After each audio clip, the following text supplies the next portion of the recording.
When you get in certain states, you think one thought. When you get in other states, you think another thought. It's like turning the channel. Right. And so what I really show people in the book how to do is how to turn the channel so that you're not suffering and you're living in a beautiful state. But what does it take? Let's just quickly say it. Number one, it takes acknowledging what's your favorite flavor of suffering. Is it worry? Is it stress? Is it anger? Is it loneliness? Is it boredom? Is it overwhelm? And then noticing what are the thoughts that trigger that and realizing it doesn't matter how much money you have, those thoughts can still make a billionaire crazy and frustrated and overwhelmed. And so what I show people to do is a process of how to let go of those thoughts. And we walk through that in the book in detail. But fundamentally, it starts with making the most important decision of your life, which is, if I would ask me up until 2 years ago, I would say it's who you spend time with, who you love. Because who you spend time with is who you become. Mm-hmm. I think it's still one of the most important decisions in life. But you can pick the right person and still do things in your head and make yourself miserable.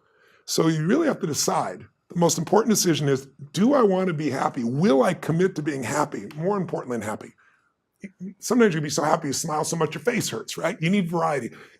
Am I committed to living in a beautiful state even when it doesn't go my way? Even when it rains on my parade, even when my biggest fear shows up.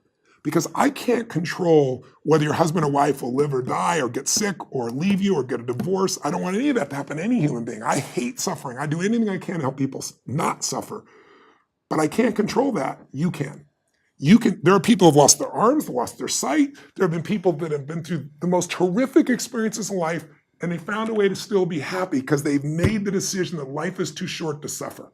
I've interviewed dozens and hundreds over the years, but dozens that have impacted my soul, that made me realize I can change this. I've just gotten used to it. I bought into the theory that this survival software that's constantly running and making you suffer, that's normal. No, that's what the mind will do. And mind has been around forever. What I'm going to do is something different. And the way I get out of suffering, I give myself a 90-second rule. It's really simple. I say, look, if I feel myself starting to feel that stress, feeling that pissed offness or upsetness or concern or worry about my kid, whatever, I realize that's not going to make it better. Life's too short to suffer.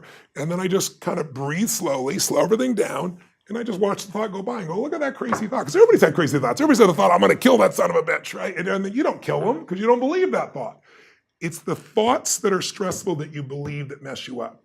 When you question them, you break the pattern. And then the last thing besides the 90 seconds, and by the way, Richard, be honest, in the beginning, it should have been like 4-hour rule, maybe a 4-day rule. I was not very good. A waiting period. Yes, but what's nice is the more I've done it's like a muscle. The more I've trained myself to do it, I can authentically tell you now, it takes a lot for something to take more than 90 seconds for me now. And the level of joy surpasses all the money you could ever have in a million years. And then the money, it's easier to even make money because you're not attached. You don't have the fears. You don't have the scarcity that people have because you feel so rich already right now. I always tell people, don't wait to be rich.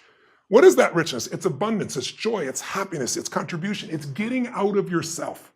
Because as long as we're thinking about, oh my God, I lost something, or you did something, now I have less love, less respect, less money. If I think lost less, or because you did something, or because I did something, I'm never going to have what I want in my life. Loss, less, never. Those 3 thought patterns, they're the source of all suffering. And the antidote, see it for what it really is, know it's BS, and find something to appreciate.